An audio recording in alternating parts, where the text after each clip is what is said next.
Continuando con las últimas 4 características, tenemos a la característica generacional.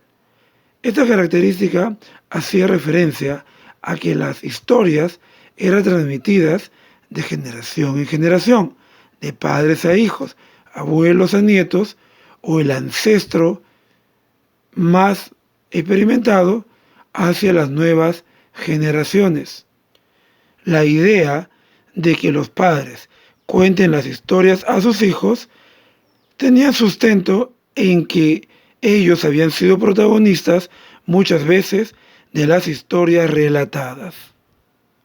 Entonces, hablar de generacional es mencionar a la relación entre padres e hijos para conservar la historia y la memoria de su pueblo. La siguiente característica es la panteísta.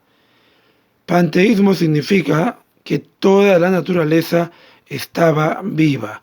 Para el hombre andino, justamente, todo lo que lo rodeaba tenía una función en el mundo y por eso estaban presentes.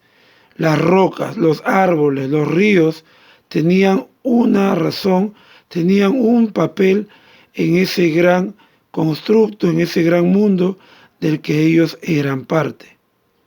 Por eso, en sus historias, es muy común escuchar las participaciones de árboles, piedras que vuelven a la vida y ayudan a los guerreros, etc.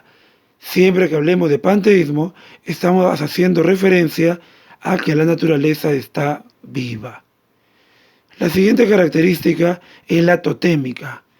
Viene de tótem, justamente, que significa un antepasado mágico, un antepasado místico. El hombre andino, el hombre prehispánico, buscaba cuál era el origen de su familia y entonces ellos identificaban un tótem del cual se creían descendientes.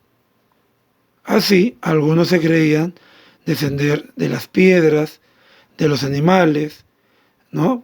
Por ejemplo, cuando llega la conquista española y prohíben los vocablos quechuas y las adoraciones a los tótem, ellos, de manera muy ingeniosa, los hombres prehispánicos, transformaron a su tótem en su apellido. Y entonces los que se creían descendientes de los cóndores se pusieron de apellido Condori.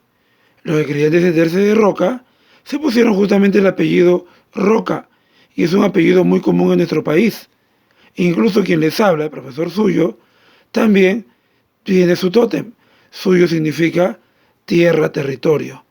Entonces, esos eran los orígenes familiares de las antiguas culturas. Entonces, tótem siempre hará referencia al origen mágico, al origen de la familia. Por último, tenemos la característica agrarista.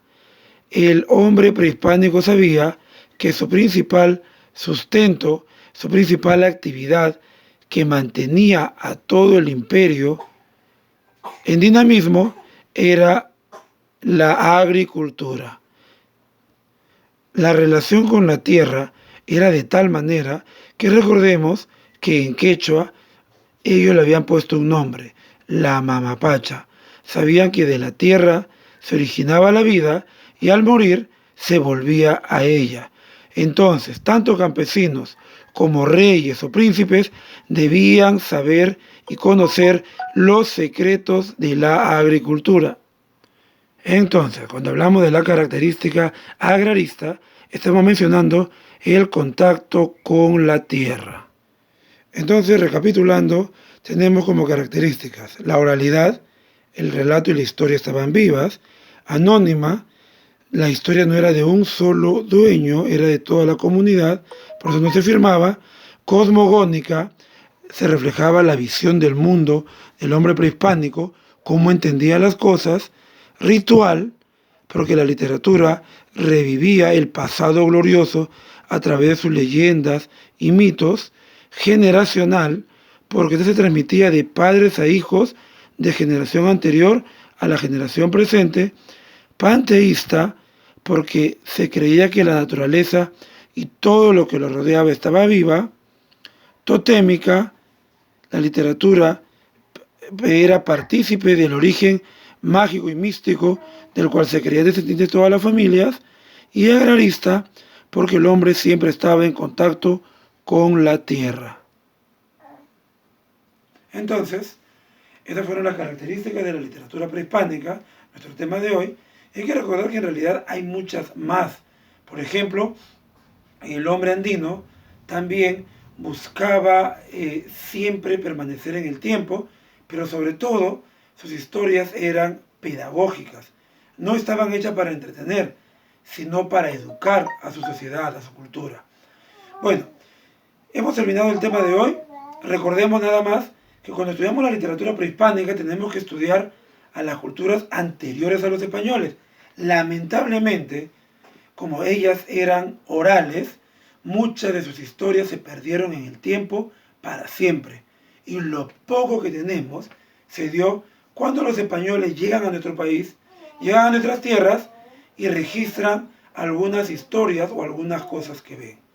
Bueno, muchas gracias, y cualquier duda o consulta, ya saben, se pueden comunicar con el profesor a través de las redes sociales, y no se olviden de desarrollar su actividad y tarea que se le va a dejar también en el otro documento. Muchas gracias y nos vemos hasta una próxima oportunidad.